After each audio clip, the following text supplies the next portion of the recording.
हमारी राजनीति का मतलब मेरी निगाह में सेवा है। तो मैं लाइफ में पूरी लाइफ में सिर्फ अपनी पार्टी का ही मेंबर हूँ, हरियाणा लोकहित पार्टी का।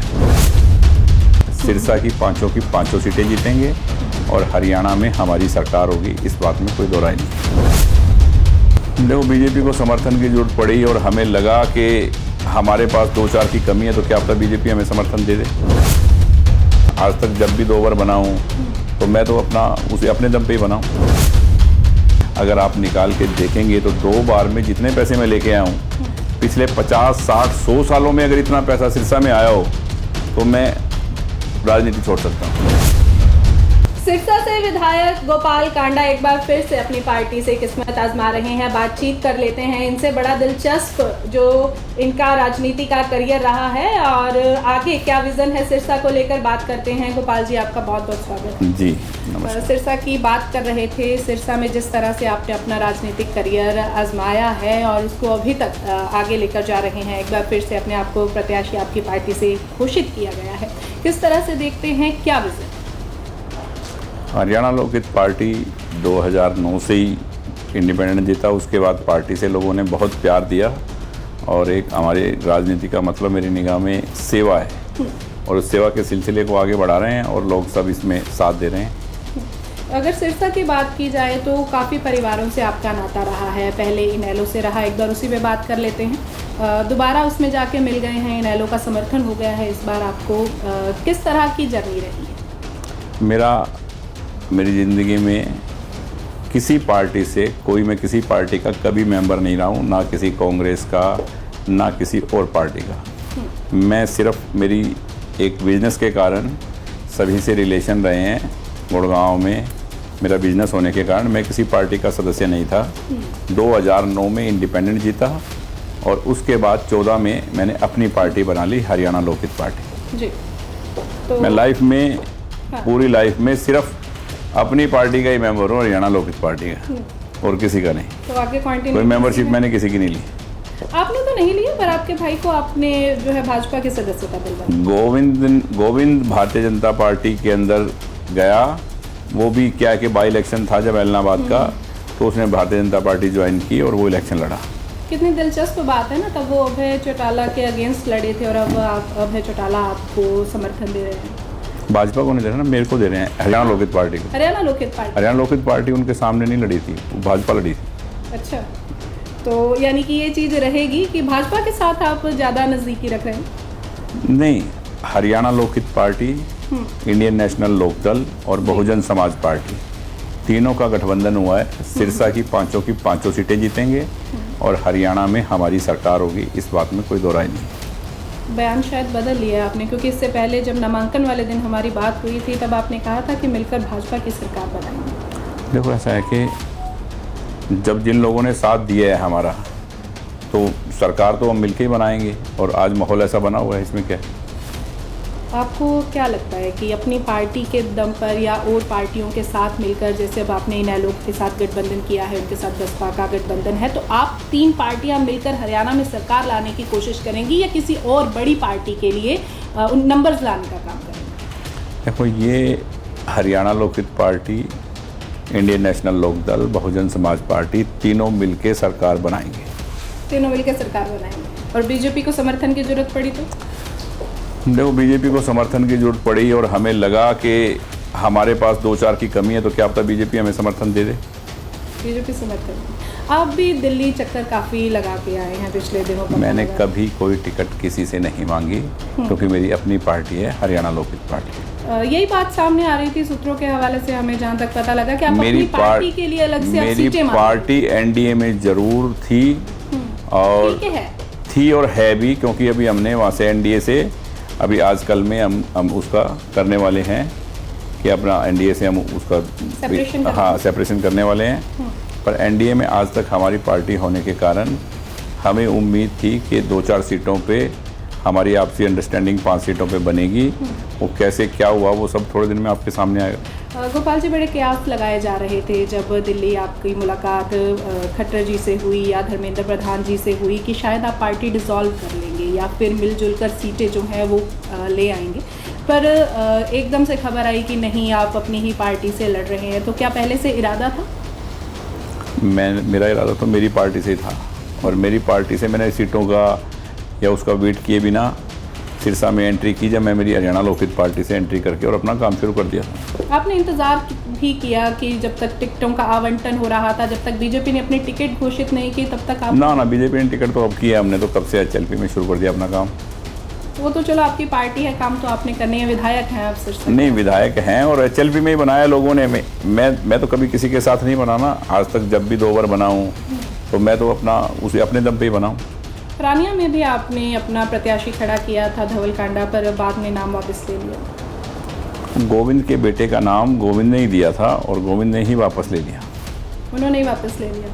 और फतेहाबाद में वो नामांकन के लिए भी गए थे पर ओथ लेने नहीं पहुंचे। वो बीजेपी के लोगों की बात, आप गोविंद से ही बात करें इसके बारे में। अपन तो सिरसा में भरा है, अपने को HLP का पता है कि सिरसा में भरा है और सिरसा में अपन लड़ रहे हैं। चलिए बात कर लेते हैं। गोकुल पिछले बार आपके सामने खड़े हुए थे और आज़ाद उम्मीदवार के तौर पर थे, इस बार कांग्रेस ने उन्हें टिकट दे दी है। बिल्कुल दे दी। कैसे देखते हैं इसे, आपको क्या लगता है? 2009 में जब मैंने पहला इलेक्शन लड़ा मेरी जिंदगी का, जब भी टिकट इनके पास कांग्रेस की थी। हाँ जी।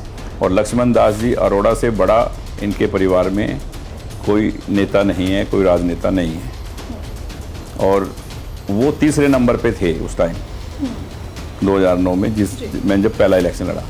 वो उसके बाद ये बीजेपी में गए, इनेलो में गए, कहीं और गए और फिर वापस कांग्रेस में आ गए। तो शहर के सारे लोग वही लोग हैं, वही वोटर हैं, वो सब इनको जानते हैं। पर क्या आप मुकाबला देखते हैं, क्योंकि पिछली बार मात्र 602 वोट जो थे, सिर्फ इतना मार्जिन रहा था? देखो, मुकाबला इनेलो के कारण था। इनेलो के वोट आए थे इसको शहर से, गांव से, हर जगह से। इसके दिमाग में वही बात थी कि इनेलो के वोट मेरे पास हैं, इनेलो के लोगों को मैंने अपने साथ जोड़ लिया है। क्योंकि क्या है कि अभय सिंह जी ने विश्वास करके, जो जैसे अभी अर्जुन ने कहा कि हमारे साथ गद्दारी की, वो इस पे विश्वास करते थे, इसको अपने साथ रखा और इसने उनके लोगों से रिलेशन बना के अपने ये सोचा भी ये लोग तो मेरे हो गए हैं, अब मैं टिकट कांग्रेस के ले आऊँ तो इनेलो भी मेरी हो जाए और कांग्रेस भी मेरी हो जाए। तो ऐसा कभी नहीं होता कि आप किसी को साथ रख के और दूसरे को उसको छोड़ दो उसको, तो वो भी आपस के अंदर, इसीलिए तो आज इसकी सोच अलग तरह की है कि भी कांग्रेस की टिकट आ गई तो ये सोच रहा है कि हमारे परिवार के पास कांग्रेस की टिकट आ गई। तो परिवार के पास पहले भी थी, क्या हो गया उससे? तो पहले भी तीसरे नंबर पे रहे, अब क्या होगा? अब यही हाल है। जैसे आपने बात की कि कांग्रेस के, आपको नहीं लगता है कि कांग्रेस के भी कुछ वोट यहाँ पर होंगे अगर इंडिविजुअली कांग्रेस के वोट 4 बार में 10,000 से ऊपर नहीं आए? वो शारीलाल जी शर्मा खड़े हुए, नवीन केडिया खड़ा हुआ, मतलब पार्टी कैडर पे लोग वोट करेंगे नाम पे या पार्टी कैडर पे ही कह रहा हूँ, 10,000 से वोट ऊपर आए नहीं कांग्रेस के। तो कांग्रेस के वोट हैं कहाँ? तो इनेलो के साथ संपर्क आपने किया था या उन्होंने आपसे संपर्क किया था, क्योंकि इस बार वो वोट आपके साथ है? इंटरव्यू टीवी पे मैं दे रहा हूँ, संपर्क मैंने आपसे किया, आपने मुझसे किया, इस बात से क्या फर्क पड़ रहा है? तो इंटरव्यू मेरे साथ चल रहा है, मतलब उससे क्या कोई भी करे। असली चीज़ तो ये है ना, इंटरव्यू कैसे है, क्या चल रहा है, लोगों ने वो देखना है किसने किससे संपर्क किया, थोड़ी देखना है रिजल्ट, देखना है सरकार किसकी बनी है। 8 तारीख को देखना शाम को।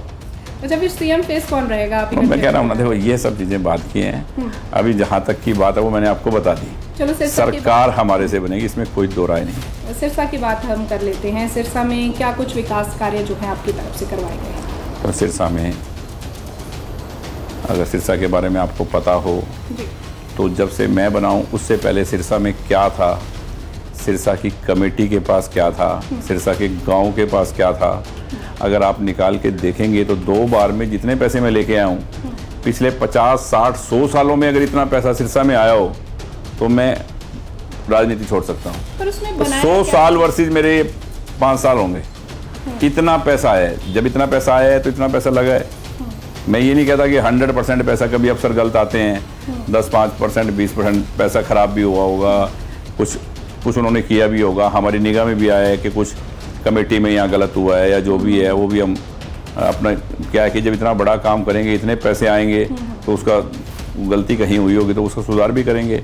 पर इतना विकास, हजारों गलियाँ, पीने का पानी, स्टॉर्म वाटर, मेडिकल कॉलेज की मंजूरी, पता नहीं कितने ऑटो मार्केट का काम, 50-50 वर्ष पुराने जो काम थे वो शहर के लोगों को हुए। शहर के लोगों को पता है कि इस व्यक्ति को सिर्फ और सिर्फ शहर की सेवा करनी है और समाज सेवा करनी है, इसके अलावा इसको कुछ नहीं चाहिए।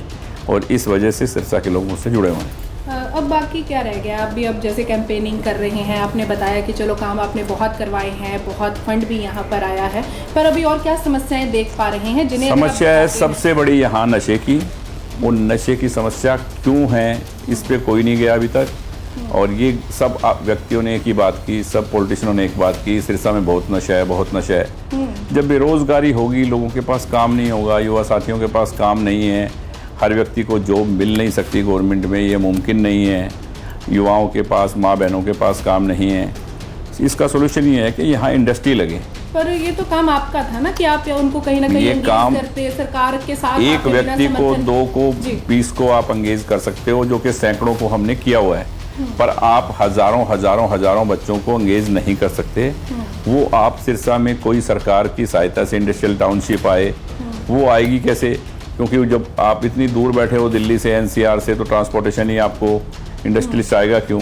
वो सरकार कोई फैसिलिटी देगी, कोई जैसे बद्दी की तर्ज पे या कहीं और जो इंडस्ट्री टाउनशिप बने हैं, SEZ बने हैं, तो वो टैक्स फ्री जोन कुछ बनाया जाएगा, GST फ्री है, इनकम टैक्स फ्री है, तो इंडस्ट्रिस्ट यहाँ आएंगे।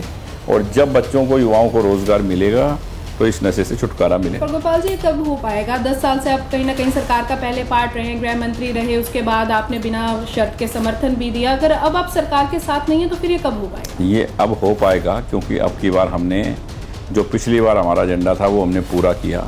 इस 5 साल में हमने देखा कि नशे का जो बहुत ज़्यादा ये धीरे धीरे बढ़ता जा रहा है, बढ़ रहा है। ये कारण क्या है? वो कारण है बेरोजगारी। वो दूर कैसे होगी? वो जब होगी जब यहाँ इस तरह का कुछ बनेगा। अब की बार तो मेरा मेन मुद्दा, मेरा मेन समझ लो कि सिंगल प्लान यही है कि इस 5 वर्षीय योजना में कि यहाँ आसपास बड़ी टाउनशिप इंडस्ट्रियाँ लगें, हजारों युवाओं को काम मिले, रोजगार मिले, उनका ध्यान कन्वर्ट हो और वो अपने आप नशे से दूर हो। अपने घोषणा पत्र में क्या क्या चीज़ें रखें? बहुत चीज़ें हैं, वो कल या परसों में आपको दे दें। और फिर भी कोई आप खास मेन बताना चाहें? देखो, युवाओं के लिए रोजगार, सिरसा के जो अनकम्प्लीट काम है उनको पूरा करना, बहुत सी है, शहर गांव बाई फ्री। महिलाओं के लिए क्या खास है? महिलाओं के लिए भी बहुत कुछ है, उसमें 20-25 चीज़ें हैं। और देखो, मैंने आज तक जो बात बोली है गांव में, शहर में, वो मैंने पूरी की है। अच्छा। ये हर गांव का, शहर का व्यक्ति कहता है कि जो आपने बोला वो आपने करके दिखाया और किया। एक आम आदमी पार्टी ने 5 गारंटियाँ दी हैं, फ्री बिजली, फ्री शिक्षा, साथ ही उन्होंने स्वास्थ्य के बारे में भी बात किया। क्या लगता है इन सारी चीज़ों पर लोग जाएंगे? एक भी व्यक्ति की, आम आदमी पार्टी के एक भी कैंडिडेट की जमानत इस हरियाणा में बचेगी नहीं। जैसे JJP की नहीं बचेगी, वैसे इनकी नहीं बचेगी। बीजेपी के बारे में क्या सोचते हैं? अब आपके सामने कैंडिडेट है, कहीं ना कहीं आप उनके समर्थक रहे हैं या साथ रहे हैं, तो अब उनके पास भी वोट जाएंगे या लोग आपको चुनेंगे? लोग डिसाइड करेंगे, या क्या आपका BJP वाले डिसाइड करें? कौन डिसाइड करेगा अभी पता नहीं है। जैसे कि घोषणा पत्र का आप जिक्र कर रहे हैं कि कुछ ही समय में आ जाएगा, हमने भी सिरसा देखा, गलियां देखी, घूमकर देखा, आपके घर के सामने वाली सड़क ही अभी कंप्लीट नहीं है और गोवंश उस रास्ते में इतने ज़्यादा हैं कि क्या होता है कि देखो, अब जैसे आप तो मीडिया से हैं, मैं जानकारी जानना चाह रही हूँ।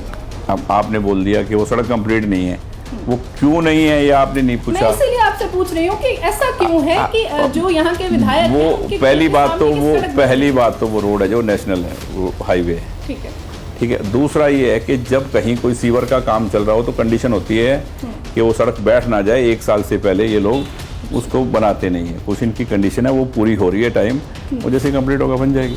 और बाकी जगह पे बहुत हमें देखने को मिला, कंजस्टेड है, पार्किंग की प्रॉब्लम है, गायें घूम रही हैं। हमारे उस जो हमने काम बोले हैं उसमें पार्किंग का विशेष काम है शहर के लिए कि इस बार पार्किंग की हमारे पास जगह भी हैं, उस बिल्डिंग को बनाना, पार्किंग की सुविधा शहर के दुकानदारों को देना, गायों के लिए भी उसके अंदर है कि कैसे समाधान होगा, ये शहर में जो गायें हैं कैसे इसका समाधान हम करेंगे, ये सब चीज़ें हमने लिखी हुई हैं और जल्दी आपको पता। आखिरी सवाल आपसे लूँगी, अपनी चुनौती किससे मानते हैं? देखो, मैं तो पहली बार से लड़ रहा हूँ। मैं क्या है कि पॉलिटिशियन मानते हैं चुनौती, हम समाज सेवी लोग हैं, हम चुनौती किसी से मानते नहीं अपनी, क्योंकि समाज सेवा के लिए, और ये धार्मिक नगरी है, संतों की, महात्माओं की, गुरुद्वारों की भूमि है। यहाँ सब लोग डेरों से सबसे जुड़े हुए हैं। तो इनको यहाँ इसी तरह का व्यक्ति चाहिए कि कोई जात पात की बात ना करे या कोई लड़ाई झगड़ा ना हो, ऐसा कोई कैंडिडेट ना जीत के आ जाए जो कुछ ना कर पाए। तो इनको हमने देखा है, जांचा है, परखा है कि हमारी क्या सोच है। तो हमारी सोच के साथ और जो हमने काम किया है उसको मानते हुए लोग हमें वोट करेंगे। तो मुझे लगता नहीं कुछ सोचने की बात है। संतों महात्माओं की अपने बात की तो एक चीज़ मुझे याद आ गई, बाबा बागेश्वर धाम यहाँ पर आए हुए हैं, इससे पहले भी कथाएं होती रहती हैं तारा बाबा की कुटिया में, आप बड़े नज़दीक हैं उनके, तो आपको लगता है कि कहीं ना कहीं वोटर्स अट्रैक्ट होते हैं अगर ऐसा कोई समागम होते रहे अपने शहर में? नहीं, वोटर तो इससे क्या मतलब है, क्योंकि ये तो 25 साल से चल रहा है। जब राजनीति का कोई हमारा, जब से आप आए हैं तब से चल? नहीं 25 साल से, मैं तो 2009 में आया हूँ, 15 साल से। ये 25 साल से कुटिया में कथाएँ, भंडारे, शिवरात्रि के फंक्शन ये ऐसे ही चल रहे हैं।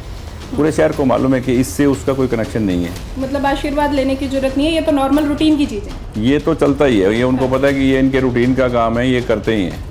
वो हमें करने ही। ठीक है, बहुत बहुत शुक्रिया बातचीत करने के लिए।